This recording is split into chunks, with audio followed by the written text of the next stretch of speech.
my last video, I mentioned that through the years that I was an alcoholic, it was about a 15-year period, that I generally was not a stressed out or anxious person. Now, I did mention that the reason I started drinking was because of a life event that was stressful and anxiety inducing. That's what got me to start drinking. However, that was not at all the reason that I continued to drink. In fact, that entire video was about how much of a hold alcohol actually had on me, even being a happy, generally not stressed out or anxious person. So I will start by saying that I am not a licensed psychologist or psychiatrist or anything like that. I'm just a totally normal, average person. At least I think I am. And I'm going to share my experience with you, as well as some observations that I've made in my 41 years of life. And I'll start by saying that it's true. In most of those years, I was not an anxious or stressed out person, generally speaking, compared to what a lot of people seem to be in my observation. And that's not to say that I didn't have a lot of stressful situations come my way or anxiety try to creep in pretty constantly. Those all happened. That's normal. That happens to everybody. I've just learned how to deal with it. And the way I've learned to deal with it is literally just to deal with it, to sit with it, to actually be stressed out, be anxious. You get better, you get stronger at those things the more you deal with them. More on that in just a minute. An observation that I've made is that a lot of us here in the Western world, anytime we get any kind of stressed out or anxious or anything like that, we tend to want to numb that. That's like the first reaction. That was for me. That's what got me to start drinking back when I did in my early 20s. So I'm not judging. I am including myself in that group. That's what people tend to do. They want to either distract themselves with something else. They want to numb it with alcohol, drugs, pharmaceuticals, something like that. They just don't want to deal with it. They don't want to sit with it. They don't want to actually have to experience stress and anxiety. And here's the thing. People use stress, anxiety, all that kind of stuff as an excuse way too much. Stress and anxiety is something that we all deal with. It's not something unique to you. It's not something unique to me. We all deal with it. Stop using it as an excuse. Now, you may have the argument that, oh, well, I have to numb myself or take medication or something to deal with stress or anxiety because I'll literally have a physical reaction. You might have a panic attack or something like that, which, fair enough. But going back to what I said about the way I've learned to deal with stress and anxiety so that I'm not a stressful and anxious person is to actually deal with it. So if you learn to deal with it and you sit through it, every time you do it, it gets easier.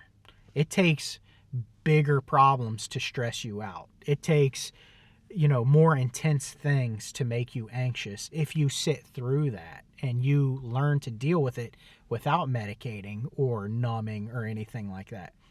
So if you had spent some time doing that, my argument is that if you had slowly done that and gotten better, then whatever's causing you to have a panic attack probably wouldn't cause you to have a panic attack had you learned how to simply deal with that. Now, it's something that takes time. It's something that you have to deal with through several experiences. It's a muscle that you have to exercise. In the exact same way you exercise your body, what happens when you start running? When you start running, it's difficult. It's hard. Not very much trips you up. You can't go very far. You can't go very fast. Your heart rate gets way up. It's sort of a mess when you start. But what happens when you continue to do that? With time, when you consistently run, naturally you can go farther, you can go faster, you can run for longer periods of time. Your muscles get stronger so that you're not getting so tripped up. It just becomes easier. Mentally is no different. When you exercise that muscle to sit with stress and anxiety and work through it without numbing it or distracting from it, it gets easier every single time you do it. Everything is cognitive. Everything. The more you do things, the easier they become. And we all know that really all of the best things in life, all of the things that we value the most come from difficult situations. Nothing in life's really worth having that, if you think back, wasn't difficult or you had to go out of your comfort zone. It's a high risk, high reward kind of situation, but you got to be willing to put yourself out there and risk it. You can't be scared.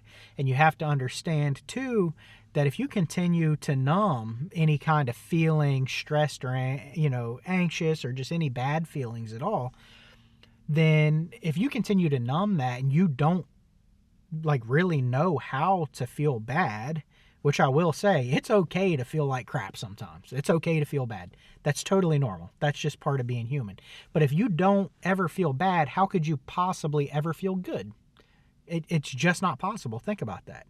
If you haven't had really difficult times or stressful times, then how could you ever appreciate the good times that you had? It's the people that have been the lowest that stand to feel the best. They have the baseline is farther apart. It's a farther wavelength for them. If you continue to numb it and your baseline is, you haven't really ever felt very bad, then you could never really feel very good. Now, I heard somebody once, I'm sure it was on a TikTok or a Facebook reel or something, say something that has stuck with me, and this sort of relates to that. And they said something along the lines of how they felt sorry for a Middle Eastern sheik that was just born into an empire of billions of dollars in oil money and all that kind of stuff. And the reason they felt sorry for him is because that person at birth was robbed out of the experience of ever really working for something to achieve it. When you're given everything and you don't have to work for it, then there's no way to get excited about something and to actually appreciate it. There's just no way you're going to do that. I mean, think about that. If you want to buy a new car, think about your first car, the first car that you ever just really wanted. You worked hard, you saved for it, you finally got it. That felt awesome. If it was just given to you, you wouldn't know to appreciate it. You would have been robbed of that experience. And those are the core experiences that make life fun, make life enjoyable. That's what gives us happiness, enjoying life. Really, with that said, we need to be thanking God for the tough times in life, because those tough times in life that we get through are what make us appreciate the good times in life. It's a very simple concept. The bottom line is the only way to deal with stress appropriately and anxiety, same but different, is to deal with it. It's really that simple. It's just very crazy to me that so many people struggle with that anymore. And I struggle with it still. I've gotten far better at it over the years, because I've dealt with it. I've sat through stressful situations. And I feel like the mentality of really understanding that you can never have good without having bad. If you remember that and you keep that at the forefront of your mind, when you're having a bad day, it's a little easier to just accept it for what it is and know that, look, if I didn't have this kind of crappy day, then I couldn't really be on cloud nine, when it's time to have a good day. So that's really helped me out a lot. And trying to be optimistic about things. And I thank God for the tough times, because those tough times, those are the times that teach us. That's where lessons are learned. A lot of our tough times, our stress and anxiety here in the Western world, The vast majority of them, if you think about it, come from us making poor decisions.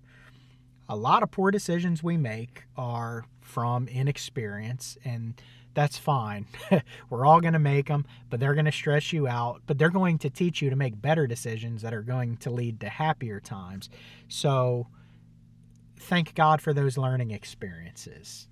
That's what those poor decisions are that lead to stress, is learning experiences that you learn to not repeat those same mistakes so that you don't deal with those same stresses. And then when you sit with those stresses, you deal with them, you process them, then the next time it's going to take a bigger issue to stress you out. Everything's cognitive. It's very simple. That's all I got for you today. Good talk.